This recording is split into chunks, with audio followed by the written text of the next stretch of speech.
The Zapruder film is the most famous home movie ever made. It only lasts 26 seconds. The amateur film is the clearest record of the assassination of President John F. Kennedy.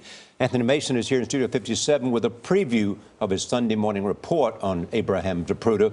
He is the man who filmed the movie on his 8mm camera. Bob Schieffer is in Washington. He was in Dallas that fateful day nearly 50 years ago. But first, we meet Alexandra Zapruder. She is the filmmaker's granddaughter.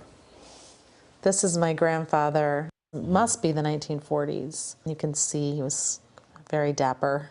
He was a great guy. He was funny. He was incredibly bright. He had come to this country at the age of 15 as an immigrant. He had lived in absolute grinding poverty and anti-Semitism in Russia. Zapruder settled in Dallas, where he started a clothing business. This is your grandfather's company? Yeah, this is Jennifer Jr.'s. Their office was across the street from the Texas Book Depository in the Daltex building on Dealey Plaza. Our family, they were real Kennedy people. My grandfather loved President Kennedy.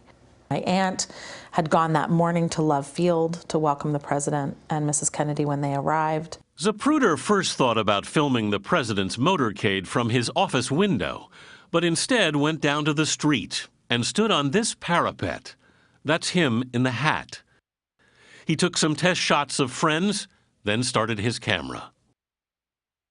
This is WFA TV in Dallas, Texas. May I have your name, please, sir? My name is Abraham Zapruder. Mr. Zapruder? Zapruder, yes, sir. Zapruder. He was just another eyewitness when a distracted anchor on WFAA interviewed him later that day, before the film had been developed. And I saw his head practically open up, all blood and everything, and I kept on shooting. That's about all. I'm just sick again. I think that pretty well expresses the entire feelings of the whole world. Terrible.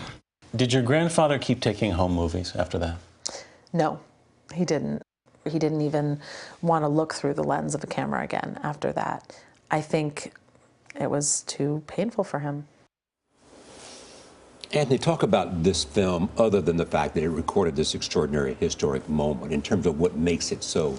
Well, there were a lot of other cameras, you know, as we point out. There were a lot of other cameras on Dealey Plaza that day. This is the only one that essentially got the sequence from beginning to end. And the really powerful frame is frame 313, where you literally see the president shot in the head. And I don't care how many times you watch that, it takes your breath away every time. Yes. Do you think that even Mr. Zapruder was haunted by that film? No, he literally had nightmares. I mean, he had nightmares right after he took it. He had nightmares for days and weeks beyond. The film was ultimately bought by Life magazine, and they tried to give him a copy back, but he wouldn't take it. He didn't want it. What did he believe about the assassination? He subscribed to the Warren Commission report. He essentially thought it was a lone gunman. He's not a scientist, obviously. He was a businessman, you know, but those were his feelings. Okay.